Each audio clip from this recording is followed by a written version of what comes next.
अक्सर हम सुनते हैं कि प्यार अंधा होता है, लेकिन ये अंधापन कभी कभी इतना गहरा हो जाता है कि हम सही और गलत का फर्क भूल जाते हैं। प्यार के नाम पर लोग अक्सर ऐसा काम कर बैठते हैं जिनका उन्हें बाद में पछतावा होता है। नमस्कार दोस्तों, आप सब कैसे हैं? चलिए आज की कहानी शुरू करते हैं। 28 अप्रैल 2018 को दिल्ली के जामिया नगर के पुलिस कंट्रोल रूम को सूचना मिलती है कि जामिया नगर की गली नंबर 7 में रहने वाले समीम अहमद का दरवाजा अंदर से बंद है। काफी आवाजें देने के बावजूद भी वे दरवाजा नहीं खोल रहे थे। फोन करने वाला व्यक्ति पुलिस को बोलता है कि आप जल्दी से आ जाओ। सूचना मिलते ही पुलिस टीम मौके पर पहुंच जाती है। पुलिस मौके पर पहुंचने के बाद अब्दुल रहमान से पूछताछ करती है। अब्दुल रहमान, जो कि समीम अहमद का बेटा होता है, अब्दुल रहमान पुलिस को बताता है कि शुक्रवार रात करीब 12 बजे वह घर आया तो किसी ने दरवाजा नहीं खोला। उसको लगा कि मम्मी पापा सो गए होंगे, तो वो बाइक लेकर रात को घूमने चला जाता है।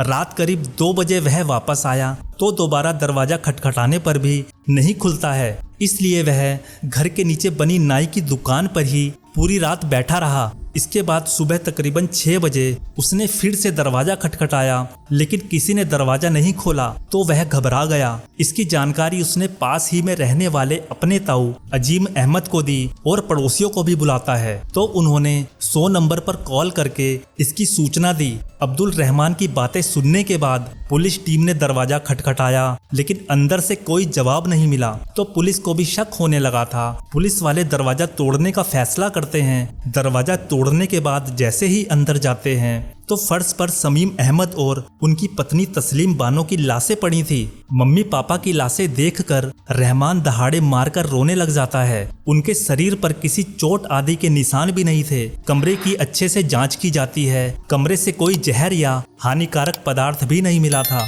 लेकिन दोनों के चेहरे पर कपड़ा ढका हुआ था। दोनों की मौत कैसे हुई होगी, इस समय इस बात का पता लगाना संभव नहीं था। क्राइम इन्वेस्टिगेशन टीम भी मौके पर पहुंच जाती है। जांच अधिकारियों ने जब दरवाजा देखा तो उनको पता चला कि दरवाजे पर ऑटोमेटिक लॉक लगा हुआ था। उनके कमरे में 5 लाख रुपए के अलावा कुछ ज्वेलरी भी मिली थी। पुलिस लूट की संभावना से इनकार कर देती है। कमरे में 2 लोग सो रहे थे, दोनों की संदिग्ध मौत हो गई थी। ऐसा भी नहीं था कि उनकी मौत कमरे में मौजूद किसी जहरीली गैस की वजह से हुई होगी, क्योंकि जब कमरे का दरवाजा तोड़ा गया था तो उस समय कमरे में किसी जहरीली गैस की स्मेल भी नहीं आ रही थी। पुलिस को लग रहा था कि इन दोनों के खाने में कोई जहरीली चीज मिला दी गई होगी। इन दोनों की मौत कैसे हुई होगी, यह पोस्टमार्टम के बाद ही पता लगाया जा सकता था। जांच अधिकारी जरूरी कार्यवाही करने के बाद दोनों लाशों को पोस्टमार्टम के लिए भेज देते हैं। अब्दुल रहमान समीम अहमद का इकलौता बेटा था और वहीं उनके साथ रहता था,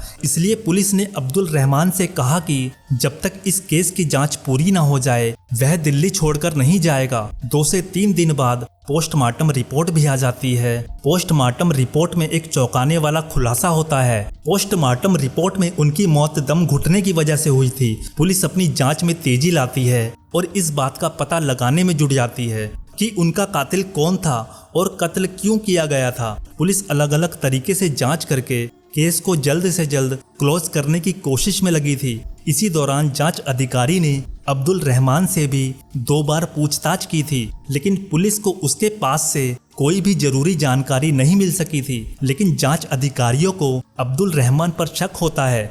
उनके यहाँ जिन जिन रिश्तेदारों या परिचितों का आना जाना था, पुलिस उनसे भी पूछताछ करती है। इतना ही नहीं, पुलिस उन सभी पेशेवर हत्यारों को भी उठा लेती है जो उस समय जेल से बाहर थे, लेकिन पुलिस को उन सभी से कोई जानकारी नहीं मिल सकी थी।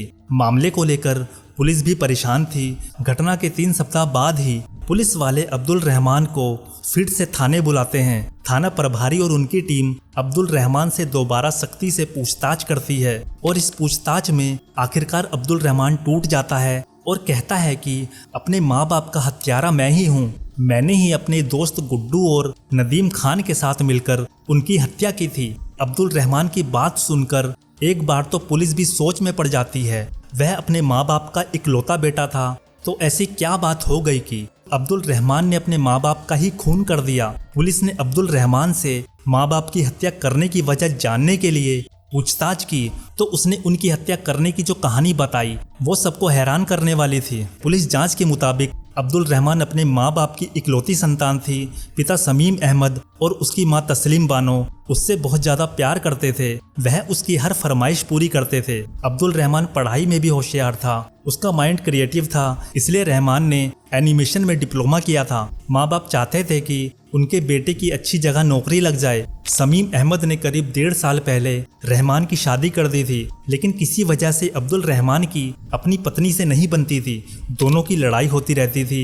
वह नशे का आदी भी था, इसलिए उसकी पत्नी ने अब्दुल रहमान को तलाक दे दिया था। फेसबुक से अब्दुल रहमान की दोस्ती कानपुर की रहने वाली एक लड़की से हो जाती है और यह दोस्ती इतनी गहरी हो जाती है कि दोनों एक दूसरे को दिलो जान से चाहने लग जाते हैं और शादी करने का फैसला भी करते हैं। लड़की अब्दुल रहमान के लिए अपने घर वालों तक को छोड़ने के लिए तैयार थी, लेकिन अब्दुल रहमान को यह उम्मीद थी कि उसके घर वाले शादी करने के लिए तैयार नहीं होंगे। फिर भी अब्दुल रहमान अपने माता पिता को अपनी दोस्ती के बारे में बताता है और कहता है कि वह उस लड़की से शादी करना चाहता है।